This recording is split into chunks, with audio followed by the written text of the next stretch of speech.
हो सकता है कि नए वक्फ बिल को लेकर आपको भी लग रहा हो कि ये बिल मुस्लिमों के खिलाफ है,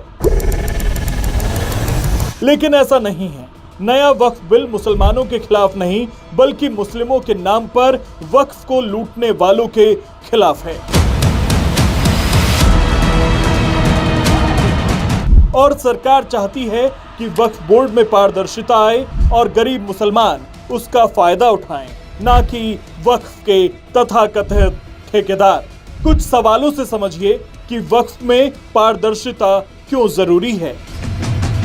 क्या आपको पता है कि देश भर में हजारों वक्फ संपत्तियों का सही रिकॉर्ड ही नहीं है? क्या आपको अंदाजा है कि जिन जमीनों को गरीबों और जरूरतमंदों के भले के लिए रखा गया था, वो आज किनके हाथों में जा रही हैं? क्या आम मुसलमान को पता है कि वक्फ बोर्ड की सालाना कमाई कितनी होती है? क्या आम मुसलमान को पता है कि वक्फ बोर्ड की जितनी संपत्ति है उसकी कमाई उससे बहुत कम है? क्या आम मुसलमान को पता है कि वक्फ की संपत्तियों पर अवैध कब्जा करने वालों के बारे में आपको नहीं पता होगा? इसलिए सरकार चाहती है कि वक्फ बोर्ड में पारदर्शिता आए, जरूरतमंद ही वक्फ बोर्ड से लाभान्वित हों, क्योंकि वक्फ बोर्डों ने इन संपत्तियों की सही निगरानी नहीं की। इनकी लापरवाही की वजह से कई वक्फ संपत्तियों के रिकॉर्ड अधूरे हैं, गलत हैं या फिर गायब हो चुके हैं।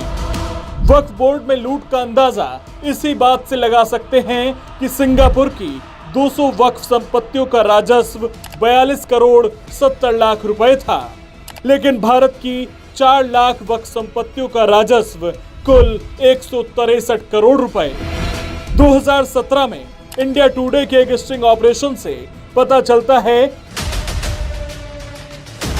कि मेरठ की वक्फ संपत्ति नंबर 3068 का मुतवल्ली कमर अहमद 680 स्क्वायर यार्ड जमीन 1 करोड़ 30 लाख रुपए में देने के लिए तैयार था और उसका 25% वक्फ बोर्ड के सदस्यों को देने की बात स्वीकार करता नजर आया।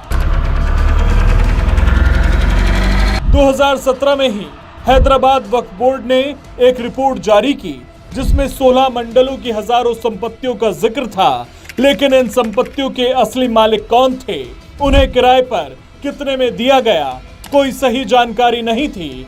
कुछ जमीनें तो दशकों पहले मात्र 100 रुपए के किराए पर दी गईं और कभी उनका किराया बढ़ाया ही नहीं गया। इसके अलावा वक्फ के लुटेरों ने वो काम भी किए जो इस्लाम में हराम माने जाते हैं।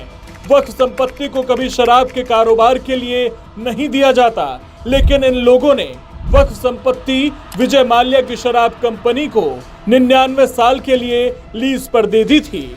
इसलिए नए वक्फ विधेयक की जरूरत पड़ी। इस कानून के तहत एक केंद्रीय पोर्टल बनाया जाएगा जिसमें सभी वक्फ संपत्तियों का पूरा रिकॉर्ड होगा। भविष्य में कोई भी वक्फ की संपत्ति तभी बनाई जा सकेगी जब उसके वक्फ दस्तावेज मौजूद होंगे। किसी भी संपत्ति को वक्फ में बदलने से पहले ये देखा जाएगा कि वो कानूनी रूप से सही तरीके से दी जा रही है या नहीं। सोचिए, समझिए और विचार कीजिए, क्योंकि ये सवाल है आम मुसलमान के भविष्य का, आम मुसलमान के बच्चों के भविष्य का।